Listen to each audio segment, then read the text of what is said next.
Hello, ladies and gentlemen, and welcome to the School Science. My name is Luke, and this is the post-match reaction for Everton versus Crystal Palace. Everton 2, Crystal Palace 1. Now, before we kick things off, as you guys already know, I'm just going to take a very brief one, and we're going to take it over to our brilliant contributors over at Forever Everton. So, take it away. We as a fan base, we're some of the best in the world, aren't we? But let's be honest, some of the merchandise that we can get from our football club it's a little bit lacking. I mean, the extortionate prices for a football shirt these days, you're talking what, 80, 85 quid for a shirt that's, it's not great. I mean, let's be honest. I mean, looking at the training kits, I love Everton's training kits, but the badge now is basically just irons on a lot of stuff. And I mean, even the sponsorships that we have on them is not great either. So, what about stuff that's made for the fans, like unofficial merchandise and stuff like that? Well, even that's a bit meh when it comes to the market at this point in time. But one thing I can tell you right now is some of the best merchandise you can get as an Evertonian is from Forever Everton. I mean, look at this hoodie. This is a nice thick hoodie. And as you know, when it comes to the winters over in the brand new stadium at, well, should we call it the Hill Dickinson Stadium? I've got to call it the Hill Dickinson Stadium. It says so in my contract. But yeah, so at the Hill Dickinson Stadium, it is going to be absolutely freezing there. So you need to get yourself a hoodie. You need to get yourself some warm apparel. And where's the best place to do it? Over at Forever Everton. Over there, you can get yourself a wide variety of shirts. You can get yourself a wide variety of hoodies, jumpers. You can get some lovely backdrops. These backdrops, I hold them all true. I love every single one of them, apart from this one. Don't worry about this one. We're going to get that one replaced very soon, aren't we, mate? I need to get this one signed by Big Nev as well, whenever I get the chance. Likewise with Big Dunk. I want to get them two signed by him. So whenever I get the chance, I'm going to be getting them to and putting them in the face. But yeah, so in regards to Forever Everton, they are a massive contributor to the channel. They've helped provide these lovely backdrops. They've provided these lovely bits of apparel. And all he wanted was just a small video just to say what my thoughts on them were. And all I can say is they are absolutely amazing. I'm going to sing the praises of this stuff off the rooftops because they're reasonably priced. They're very, very good quality. This has been washed about twice now, and it's just as nice, it's just as fresh, and it's just as sturdy as the day I first bought it.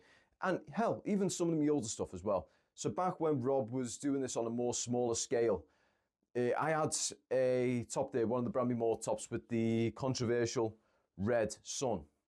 That one is still holding strong today. That's had probably easily 60 to 100 washes run through it, and it is still looking as good as new. So yeah, all I'm going to ask is you guys give him a chance, go down to his website or go over to his X page, have a look at his content, and if you like any of the stuff, give it a purchase and just let him know that School Science TV sent you. Anyways, on with the video. Fabulous. Right, okay, so let's have a little talk about the game. So, before the game, as a good little ones around, as I've chat with a few people and everything like that, you've probably already seen it. It's in the post-match vlog, which is, I'm going to put it up in the cards up here. There's going to be a cards up there for you. Have a little look if you want. If you want to watch this video prior to it, go for it. But if you want to watch the matchday vlog, I would advise you to watch that and then come back here.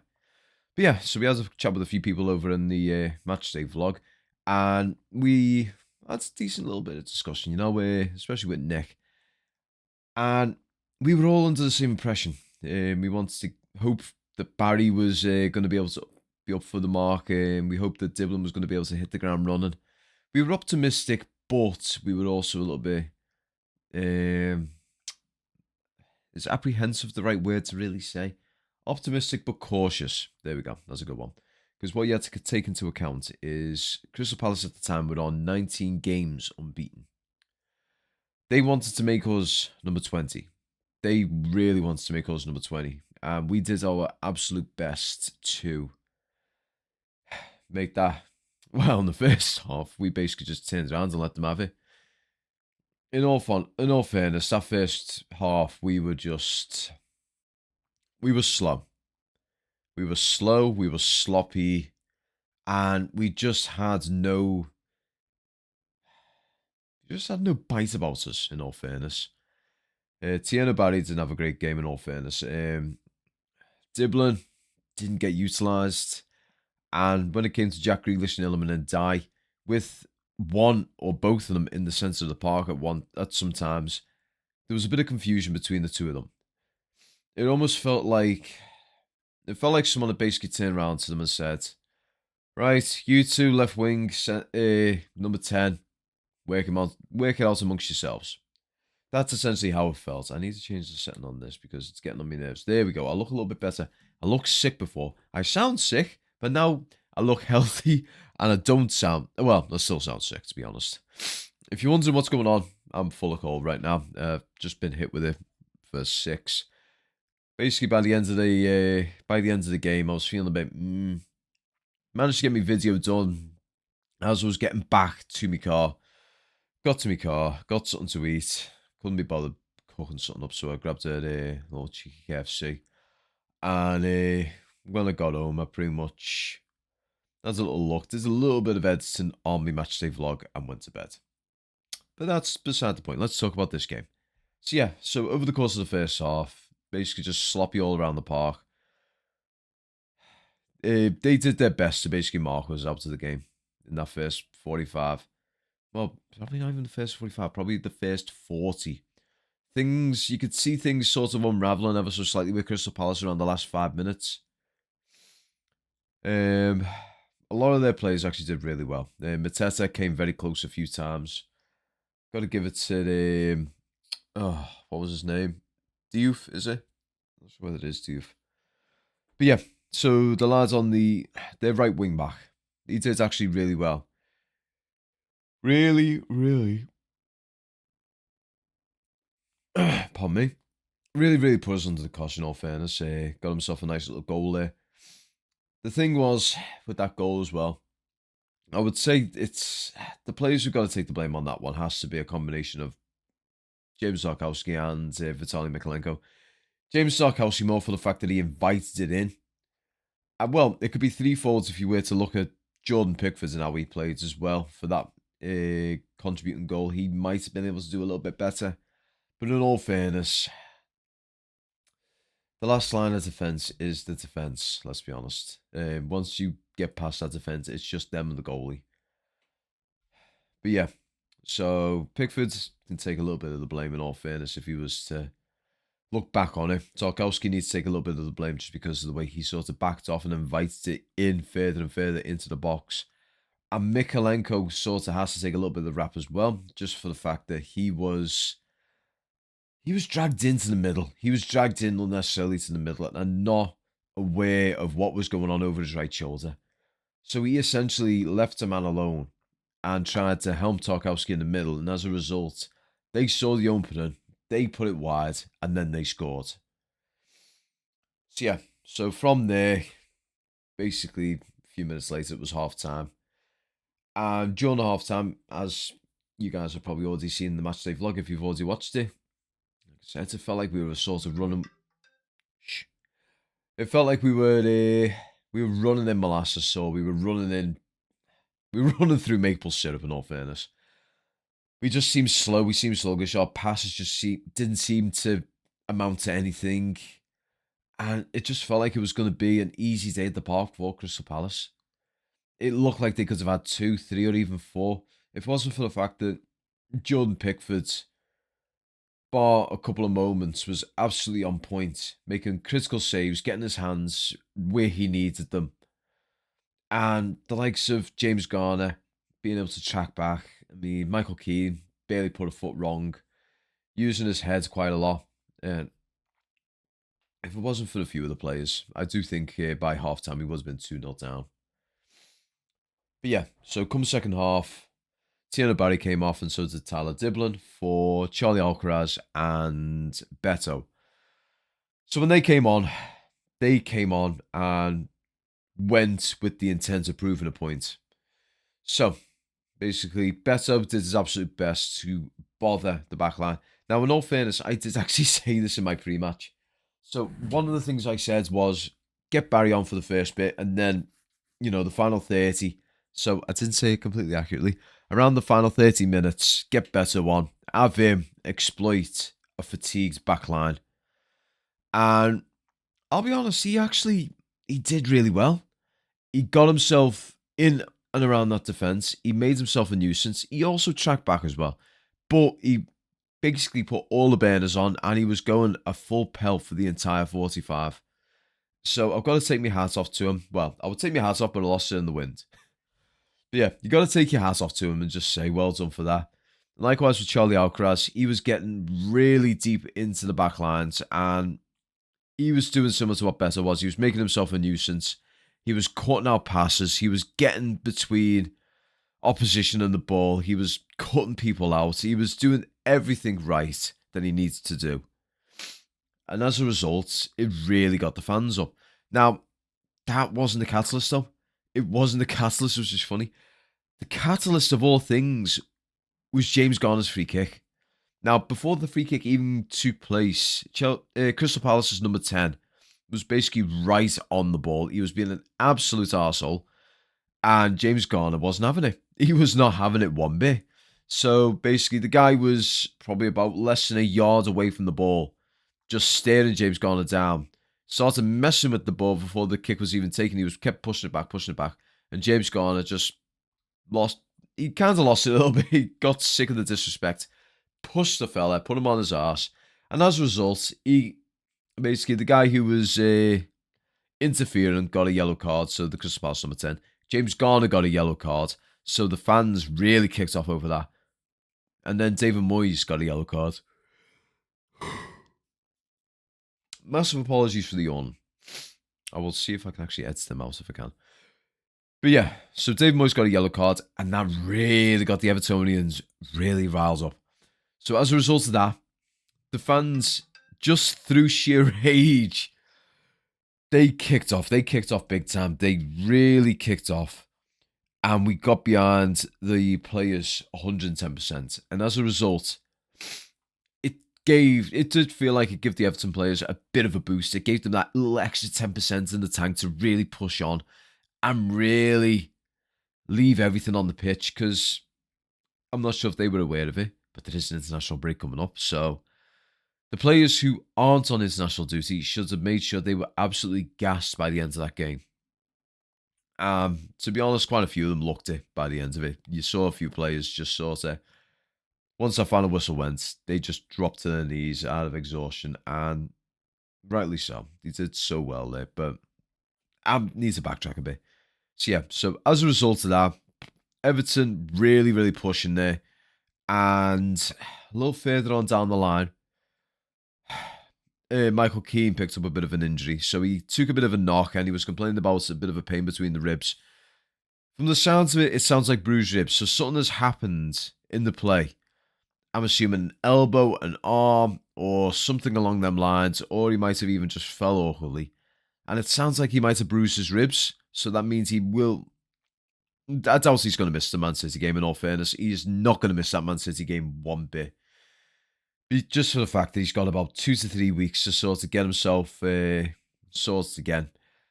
But we now know that if Michael Keane does end up missing the game, we've got someone who can fall in this, but in his stead, that being Jake O'Brien. Now, bear in mind, Jake O'Brien is a centre-back. That's his main position. With him playing right back at the moment, that's more down to the fact that David Moyes doesn't really have a right back he can trust. He's got zero trust in Patterson. He hasn't got much trust in, well, not much trust in Coleman. It's more down to the fact that Coleman's knocking on about 60, oof. I hope he doesn't see me and see that. He'll bloody kick me ass for that. He's in his mid to late 30s now. He's about 36, if I'm not mistaken. He's 3 years older than me. Bloody hell. I feel old now thinking about that. But yeah, so he's in his 30s now. Well, knocking onto his late 30s now. So him playing a full 90 in the right back position is just not going to happen, in all fairness. But yeah, so Michael Keane came off and Tim Irabinum came on. So that meant that Jake O'Brien fell into the centre-back position and James Garner went into the right-back position. Now, this actually worked on two fronts. So Jake O'Brien got himself into his natural position and he looked a lot more at home in that centre-back position, funnily enough. He seemed a lot more solid. He seemed a lot more sure about himself. So I do think that could be something for consideration in the future, in all fairness. The next game, maybe potentially look at James Garner back at right back. Drewsby Hall's number 8. Charlie Alcaraz number 10. You know, something to think about. You know, maybe. But yeah, I digress. So once he was into that position, Tim Burnham made an immediate impact. He did really well getting himself about the middle of that field. And he even won us a penalty. So what happened is ball came through. I think yeah, I think it was. It was Jack Grealish. He managed to get the ball, beat two of the Crystal Palace men, and just poked it past one of them for Tim Burnham to come and try and pick up. And as a result, the Crystal Palace player basically flung his legs out and took Tim Burnham out well into the box. And no one questioned it. It was a penalty almost immediately. The referee did pause for 1 second and pointed straight to the spot. Thankfully, no VAR check from what we've seen. And as a result, Hilleman and Dyke got up to the stop, got himself right into the up to the penalty spot, stared down good old Henderson. Now, this was the thing that did actually tickle me. I know a lot of people were going on about Dean Henderson and saying, "Oh yeah, he's an amazing keeper. He's this, he's that. He'll save more penalties than Pickford." Well, Hilleman and Dyke just took that challenge to heart and put it right past him. Didn't even give it like a proper thump. He sort of just guided it the wrong sides of Dean Henderson. Now, bear in mind, penalties are a very, very cruel thing for the goalkeeper. So what you've got is basically a kick from 12 yards out. When it comes down to it, a very fast penalty kick. I think it's meant to be something like from the penalty spot into the goal is about less than a quarter of a second. Don't quote me on this. I'm going off memory on this one. So a, a goalkeeper has got next to no chance to react to it. So they've got to guess. And a smart penalty taker will see in the goalkeeper where they're going to go. And I think this is what Ilman Ndiaye has in him when it comes to his playing knowledge. His playing knowledge is unreal. His player IQ is through the roof. So he knows when they're going to go and where they're going to go. So as a result, he will always put it at the opposite side. Sometimes he does actually put it the same side as the keeper. But it always gets past them. So yeah, so scored the penalty. Great, 1-1. Carried on, just kept asking questions to Henderson. Jack Grealish had a few good shots saved by Dean Henderson. Likewise with Alcaraz as well. Had a nice little crack at the keeper and he got a good palm to it, to be fair. And then as we hit the 90th minute, a nice through ball came through. Now, I'm trying to remember this one off the top of my head. I've seen it a few times, so I'm just trying to remember it. So, if I'm not mistaken, Jack Grealish received the ball on the left-hand side, put it into the middle for... Put it in the middle for Charlie Alcaraz. Charlie Alcaraz then put it out to the right for Ilman Ndiaye. Ilman Ndiaye brought it basically to the byline and kicked it just before one of the Crystal Palace players could get to it. And from there, basically it sailed across the box. Beto charged through, got his head onto it, generated so much power into it and put it straight down into the floor. Now, this is what strikers are meant to do. They're meant to put a shot when their head's on the ball. If they can, they are advised to aim downwards, making it just a little bit harder for the keeper to save. Because the thing is, when the head is hit and the heat are equal on, normally a goalkeeper will have time to sort of react and get either a hand to it or catch it. Because a header, surprisingly enough, is a fair bit slower than a kick. But yeah, so basically Beto heads it down onto the line. Henderson was able to get a foot to it. And in the scuffle of trying to get it out, the Crystal Palace player who had scored the goal for them initially, kicked the ball clear into Jack Grealish's foot, which then went into the back of the net. And let me put it like this. The new stadium, the Hill Dickinson Stadium, shuddered. It honestly shuddered. There was a slight vibration there as probably looking at about 48,000 Evertonians went into absolute pandemonium. We went absolutely ballistic. We went berserk. We went absolutely batshit insane. I cannot think of any more verbs. I have not got sound like bloody Mike Tyson trying to explain something. I have not got a thesaurus on hand. But let me just put it like this. When you come to the new stadium, you have some people that you know around you. But it's not like Goodison as of yet. This new stadium, it's still very alien to a lot of fans. And I know for a fact, I know probably about 4 people who are sitting around me at the moment. And some of the regulars I used to see at Goodison Park are nearby, but they're probably about 3, 4 rows back and probably about 10, 15 seats away. So your usual gang of lads are a little bit more spread out. But I'll tell you something right now, I made a lot of new friends in that stadium because when that goal went in, when we were cheering, I grabbed the lad next to me. The guy behind me grabbed me. The guy to me right grabbed me. Everyone was grabbing each other, cheering and celebrating. Oh my God. It brought back, for a brief moment, memories of Goodison. It made me feel like I was back in Goodison for one brief moment. It brought back the moment of Jared Branthwaite when he scored his goal in Everton's 2-0. It brought back the moment of Dominic Calvert-Lewin's header against Crystal Palace those few seasons ago. It brought back the Takori goal against Bournemouth. It brought back so many memories all at once. It gave me that feeling of this is our new home now. It did honestly give me that feeling of this is our new home. And as you guys have probably already seen on X, we got about, there's been logs of about 131 decibels recorded inside that stadium, and that ball went into that net. The fans blew the roof off the stadium. They absolutely blew the roof off that stadium. All I can say as well is, Dan Myers, you have made yourself an absolute acoustic masterpiece. It's an architectural masterpiece, and it's something that can guarantee that you will never have to pay for a pint whenever you come into the city of Liverpool. If any Evertonian sees you, they are buying you a pint because you have made an absolute world-class piece of art.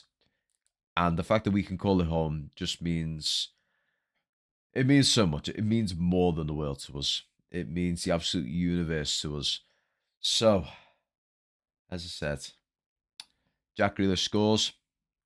And from there, it was just a simple matter of just making sure Crystal Palace didn't score. There were a few free kicks. There were a few headers. There were a few throw-ins. A couple of foul throw-ins as well, I noticed as well. I don't know what it is. I honestly don't know what it is. When it comes to some of these throw-ins these days, he seems to be getting a little bit too lax when it comes to the foul throws. I'm waiting for the first underarm throw-in to be allowed. I'm waiting for it. Because right now, the players are starting to get a bit more cheeky. I've seen them jumping with the throw-in. I've seen them not even bringing it properly back behind their head. I've literally watched a player go up to here. So, here. My apologies. And throw it. That's a blatant foul throw, and they don't pull on it. So, it's only a matter of time before you see someone come up and just bowl it. And they'll give it.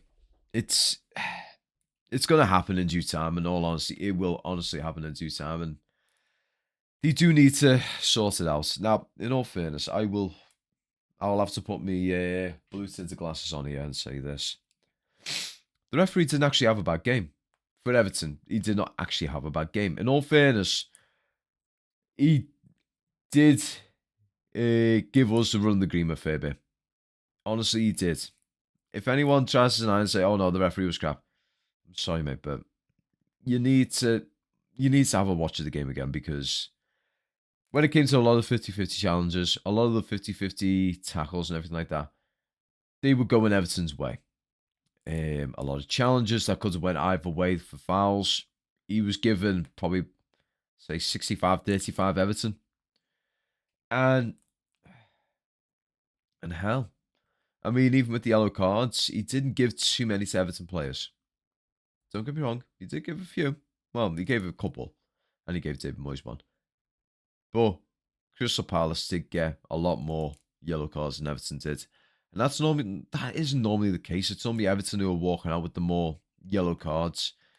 So for him to have actually had a little bit of a blue bias was surprising to see, to be honest. It was honestly a surprise to see. But end of that game, we ended at 2-1. The fans absolutely blew into song. They got over the tannoy, the good old song by good old Guy Mitchell. You know, I never felt more like singing the blues, but I never thought that I'd ever lose. But to be honest, I prefer the Everton version. You know, I never felt more like singing the blues when Everton win and Liverpool lose. Oh, you got me singing the blues. I probably sung that wrong. See, this is it. I'm not my normal self today. I'm happy, but I'm also full of cold, and I'm tired as well. I'll be honest. I am very tired. But yeah, so at the end of that game, it was a really good result. I mean, the fact that we've ended Crystal Palace's 19-game winning streak. Uh, 19-game unbeaten streak. I don't know what it is. We are Crystal Palace's bogey team, let's be honest. We are genuinely their bogey team. I think we've beat them probably about 7, 8 times now at this point on the bounce. There's been a lot of wins for us against them. It's been good to see them. It's nice to have a bogey team that you do well against for a change. For us, for some reason, when we have a bogey team, it's only against us. You know, I can't think of anyone off the top of my head. It's funny. When it comes to bogey teams, at this point, it's got to be Man City in all fairness. I mean, we haven't won at Man City since 2010. I had to have a look at that one as well. Yeah, it was 2010. It was the Tim Cahill goal. I remember that one because I remember that one quite well, in all honesty. Good goal. Really good goal, actually. What else? What else? What else? Yeah, put it in the comment section below. If you actually, if you know who Everton's bogey team are that we just cannot seem to win against anytime we get them, regardless of whether it's a Premier League team, Championship, League One, League Two, National, or a foreign team. Let me know down below. Give us a few teams that we've got bad bogey teams against. But other than that, I'm sorry if this one was a little bit disjointed. I'm trying to sort of think on the fly. Right now my brain is basically full of the cold, so if I sound a bit bleh, I do apologize. Thankfully, by the time the next game comes about, this will be long gone. I'll have done my 10k. I'll be feeling all accomplished, and you know what? I'm working on the matchday vlogs as well. So as I said, we've got our hands on a lovely little new gadget to this, the DJI Osmo, Osmo 7 Mobile, or Osmo Mobile 7, sorry. And we've also sorted out some nice little lapel mics or lavalier mics. So these are Holly Lake A1s. And all I can say is thank you guys. Without you guys, I wouldn't be doing any of this. I honestly wouldn't be doing any of this. I'd just be someone going to the game, going home, maybe going to the gym, going for a run, going to work. But I'm getting behind the camera, doing these sort of things, interacting with some amazing people, running into other YouTubers, you know, running into the likes of the Toffee TV gang, running into the likes of Mr. Jerome UK, Nick. You know, making a close rapport with the likes of Dan, with the Toffee Bluecast, and Paul with the Toffee Bluecast. The chap from Falcon TV. Sorry, I forgot your name, mate. I feel so bad as well. It's one of them. The fact that I'm being able to do all this, and you guys have been continuing your support, it just means the absolute world to me, and I cannot thank you all enough. But yeah, guys, I'd like to thank you all again for watching. If you liked it, you know what to do. If you want to suggest anything, you know what to do as well. Also, don't forget to share these as well, guys. If you like my videos, if you like my match day vlogs, if you like anything about my channel, share it with your friends, your family, fellow Evertonians, and all that sort of stuff. Spread it around your social media. Why not? You know, Give the guy, just say to him, hey, this guy's full of cold. Look at him. He's bloody dying.